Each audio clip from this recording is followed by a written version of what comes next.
would recommend some subsoiling in this field that at this moment of the year, because the conditions are perfect right now. But I would rather do it with an implement that has shanks that go very deep in the soil. It doesn't need to have many shanks, 3 at the most. I would rather have a shank that is straight, like this, instead of a curved shank. Water, because very few rocks, but I don't want to bring back up more rocks or clods. And besides, this equipment here won't go much more than 12 inches deep. So it'll just scratch the surface of the compaction layer here. Again, I repeat, this is not a very bad case of compaction.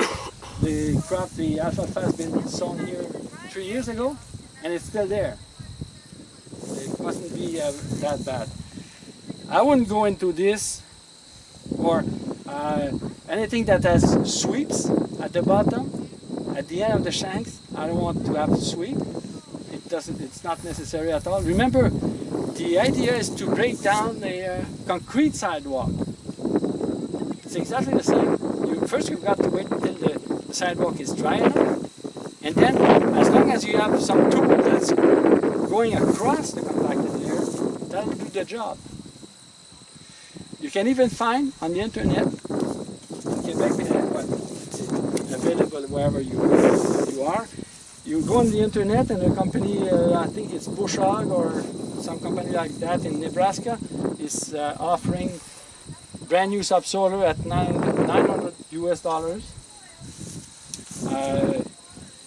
Only one shank, but still, it can go at 32 inch deep.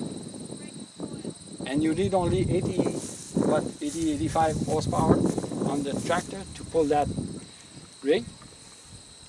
So it's not very expensive. The subsoiler is not expensive. That's not the problem. The problem is running the subsoiler in a soil that's not ready to do it, or having a field subsoil and then plowing it under. That's, again, it's a very bad idea. It's completely erasing what you're trying to do. So you have also to subsoil with a green cover. And I wouldn't want to seed after I've run the subsoiler. So I would rather seed the mustard or radish the day before subsoiling, or 2 days before. In other words, before it's germinated. I don't want to kill it. I just want to seed, and then the day after or the afternoon, the same day, run the subsoiler across the field. And across the entire field. Because even though I find compaction here and I don't find it there, I would rather run to the entire field, because perhaps water that's puddling in the bottom of the field is coming from up hill. Maybe the infiltration is not much better than at the bottom part of the field. So I would rather subsoil the entire field at the proper depth. The depth is dictated by your diagnosis. For example, your field is sick, it's in bad condition. First thing, you have to remember it's going to take time. Second thing, you have to perform a diagnosis with soil profiles, 3 or 4 across the field, and then implement the corrective measure. Not the other way around. If I put tile drainage or I level off the field, but I don't know anything about the soil profiles, I'm doing the corrective measure before the diagnosis. So I'm upside down. I'm doing the right thing, the wrong thing. Question on that, Louis. If you only ran with the medium tractor at 150 horsepower and you broke the machine down so you only had 2 shanks running with soil in that condition, how wide can you go? You said wide before, but I'm surprised to hear anywhere that wide. You're comfortable that soil, how wide with 2 shanks? Ideally, you would. The rule of thumb is to have the shank spaced 1.5 times the depth you're aiming at. So if you're aiming at 30 inch deep, then you would have the shank spaced 45 inches apart. Okay? But if you have a subsoiler with 2 shanks, or only 1 shank, run it at 45 inches? Maybe not. Maybe I would, if the soil is dry like this, you can space them 6 feet apart. It will do the job. You see? Because it's so dry, the shattering effect across the profile will have the compacted layer broken down pretty much all across. And you'd be okay with like a 48-inch spacing, 4 feet? Yeah. With that soil today? Yeah, exactly. Also, you have to remember this soil will probably not, it's already broken, it doesn't have very large clods, you know. It's already broken pretty much. It's just make them smaller clods to improve the penetration of the roots of your grain manure crop. So, yes. In the situation I was talking about before, where you'd be subsoiling in a grain after grain harvest, so after wheat or barley, this time of year, and that's PEI. A lot of those fields would be just underseeded again with clover or alfalfa grass mix. That would be fine to just subsoil into that and let that establish and fill your lines that you're making. Yeah, the subsoiling a field that's already been undersown by a living crop, it's not for some reason, but I can understand it physically. I can understand that if there's already living roots across the profile, subsoiling will not do as much a good job as it would if there were no living roots. You know, for some reason, it's like having for example, a sidewalks with iron rods across. You know, it's got to have the shatter effect. So in that scenario, I would say, don't underseed your cereal crop with barley, with clover. Just wait just a day before you subsoil to plant your cover crop, and have your barley or wheat crop pure stand, and combine it, and then seed. Spread some manure if you want, lime if you need to, and then seed your cover crop, and the day after run your subsoiler. That's the scenario I would look.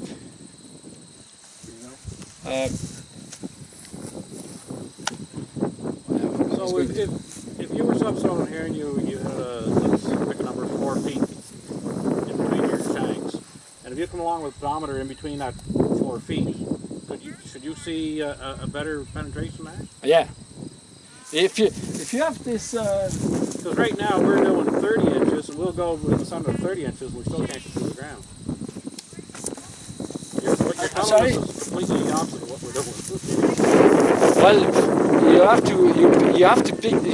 That's what I was going to say in complement to your question, is that in Quebec I can tell all kinds of story I've seen, but one farmer, he chose to subsoil in August of 2012, which is, to me, was the perfect time, because 2012 was the driest year we've seen for a long, long time.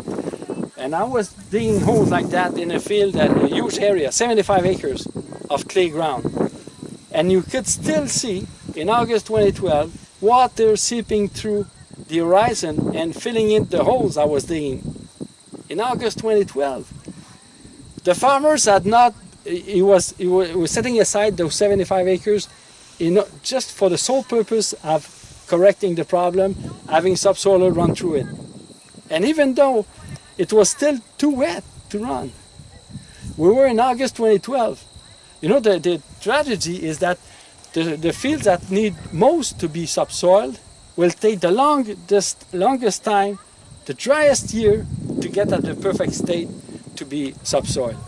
So 2012 was still too wet in those conditions, 75 acres of no cropping at all, no revenues on that farm, remember. So the farmer said, he asked me, what should I do? If I run a subsoiler at 32 inches in this soil, it will smear, it will do damage. I don't want that. I said, go ahead, do it. And I didn't expect, and you know what? The next year, he kept those same 75 acres aside, and he ran the subsoiler across, because the first year, 2012, he had gotten rid of the surface water, and then the old profile were dry enough in 2013, despite the fact that the season was much wetter than 2012. the profile was drier because of the first subsoiling. So he ran the second pass of subsoiling 2 years in a row with no crops on 75 acres. And today, he's very, very happy with the result. 2017. He thanks me every time I see him. But it's not me that took the decision. And honestly, I didn't know what to do. Decided to run it the first year, even though it was still too wet. But he did a tremendous job. Today with green cover, he didn't go more than twice in his field, 75 acres. And today his yields are fantastic. But it took time. And he was the kind of fellow that, wasn't very patient. But he was, that's right. Every year, no matter what crop, he would put it into the ground. Yields were decreasing.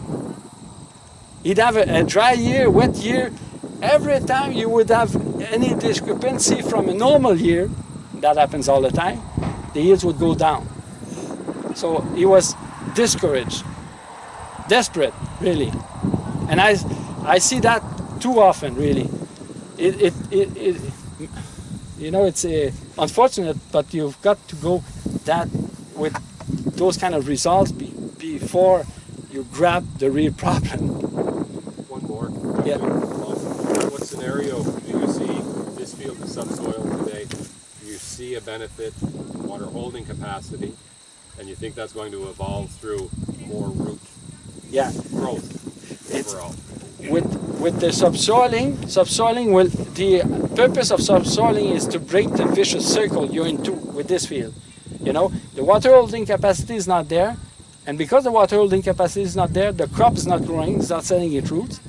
Because the idea is subsoiling will bring in, artificially, will bring in some oxygen for some time in the field, so that the green manure crop, radish or mustard, will send its roots very fast into the ground, keep those subsoiling trenches open, and send those exudates in the ground. The exudates that Odette mentioned earlier on this morning, they're feeding the bacteria, which in turn are gathering the aggregates together, making the aggregates stable. And those aggregates are keeping the water. So you see, the steps, the recipe towards a better water holding capacity, but I'm not, this is, as I said, maybe not to you, but you've got to be patient. Because, this field has history. I cannot say anything wrong about this history of cropping. It's got very good rotation, but perhaps we've got to find another crop that will stimulate bacteria more so than the crops that's being grown here. Well, with everything you just said there, would it not be proactive, better to have more like 30-inch spaces as opposed to 6-feet spaces? Instead of 16 what? Like right now, most guys are doing a 30-inch spacing on their subsoiler. Oh, really? And you're talking 4, 5, 6 feet. Would more not be better after what you just said? No, because you can have a 30-inch, but physically speaking, you can it's very hard to have an implement that will have 30-inch shanks that will go deep enough, or you need a 600 horsepower tractor. And besides, the more shanks you have, the more hurt you're bringing up also. The more maintenance you need. It's just a matter of you don't need that. You don't need that. It's very often in agriculture that's the way it is. Why using a harrow or any implement if you don't need it? We've seen farmers going right to no-till all of a sudden, and the neighbors couldn't believe it. The neighbors would buy implements that at $75,000, $80,000 a piece, but the results are the same. It's just a matter of that you don't need it really. To me, I haven't come across any implement, any piece of equipment that has 30-inch spaced shanks and still go as deep as 32 inches into the ground. I would rather choose something that will go deep enough than having shanks that are very very close together. You know, that's the idea. It also, as you say, it's managing a bit of where your compaction layer. So if your compaction layer is at 20 inches, then it maybe would be better to have more shanks, but just and not go quite so deep. That's right. Yeah. But even so, you know, whenever if it's dry enough, you can have shank space wide, and it will do the job again. You know. But it's true. Those, as you said, those equipment were designed in the Midwest where they have a lot of clay pans. You know, a lot of compaction that is not very deep, 14, 13 inches deep, just below the plow layer. It's very frequent in Illinois and Indiana to have those clay pans. And John Deere is marketing this equipment especially for that. In Quebec, some people have bought that and are doing custom subsoiling, as they call, whereas it's not subsoiling at all. It's not trying to break a clay pan. They have done no diagnosis to see. We don't see that very often in Quebec, a clay pan. Whenever we see compaction in Quebec, usually it's at 20, 24, 22 inches, 28, 30 inches deep. So this is of no use for that. Really, I've seen very bad results with that. Water will remain, the puddles will stay even longer with that, because it only scratches the surface of the compaction layer. So for me, the take-home message is really know what your compaction layer is. Exactly. So then you know what to implement and how much. And diagnosis first, and I'm not far from that. I'm not saying that you should subsoil every one of your field. You know, every field doesn't need to be subsoiled. That's for sure. You have profiles, and very often you see some other problems that you have to deal with. But it's sad to say, but we see the opposite too often. We see subsoiling being done, tiles being put in, leveling being done, all kinds of corrective measures before the actual problem is identified by proper diagnosis. If there's a take-home message, that's this. You've got to perform the diagnosis first. And soil profile doesn't only bring you diagnosis of your problems, it will bring you a very valuable resource, better knowledge of your soil. It's just as important, even more so important, than standard chemical analysis. So we're going to have some more time this afternoon to talk about soil compaction and water infiltration. I see by my watch it's about lunchtime. So I'm going to make my way over to organize lunch, but feel free to ask Louis any more questions, and we can ask more questions at lunchtime as well. Before you go, I want to thank you all for your attention. Thank you very much, Louis. So just make your way over there when you have a chance, and once people are over there, I'll give you a little bit of a heads up on lunch. Louis, is there a better time of year to do a soil profile? Are conditions, the dry conditions here today, are giving you a different soil profile than you would have, say, if you did it in May? Yeah, well, for some items, yes. For example, the ease at which you use your knife across the soil profile, that's for sure. But how the clods are broken down, no. And you know, the water table cycle, you can still, if I had the water table problem here, I would still see it, even though it's way below, at perhaps 20 feet down. That's still the mottles, you know. The fluctuation of the water tables is shown by mottles, dark gray stains across the profile. That is an indication of the water table level at its highest level. So there are ways, I would say soil profiles can be done and are useful almost any time, except perhaps when the soil is frozen. But you know, whenever there's even in this spring in April, before everybody was out in the field harrowing and preparing the field, we were doing soil profile. Of course, with dairy farmers, if it's time for hay harvesting, then we don't talk about soil profiling. But all other windows are open in the season. My own experience is that there's no more profitable half day spend than doing soil profiles in the field with the farmer, really, for the farmer. Me, my salary doesn't change if I do soil profiling or whatever I do. If I'm tourist on PEI, I'm not get the same. When you have subsoil, how do you decide the direction? We're saying this way is better than the other way. How do you This is asking a good question too about the direction of the subsoiler. When do you decide to go? In this situation here, I don't see any equipment that will break across the compacted layer because the compaction is too deep.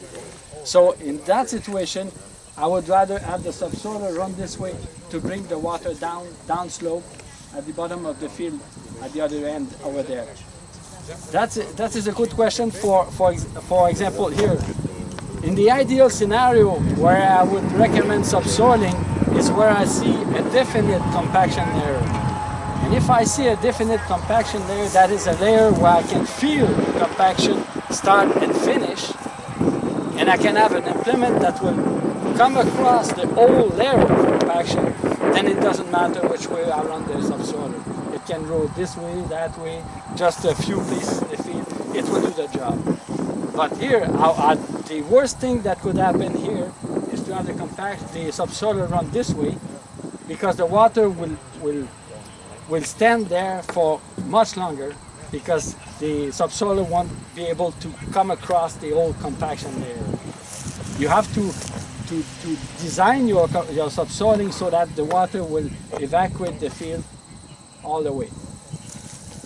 So when you talk subsoiling, you're talking all about water? Like when you first started, you talked about air breathing in the soil. Does it benefit the subsoiling to get more air down in there? Exactly. That's the point. There are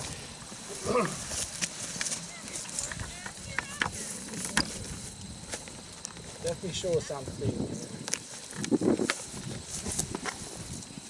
In a normal amount of soil, you would have half of the 45% would be mineral content, 5% organic matter, 25% water, and 20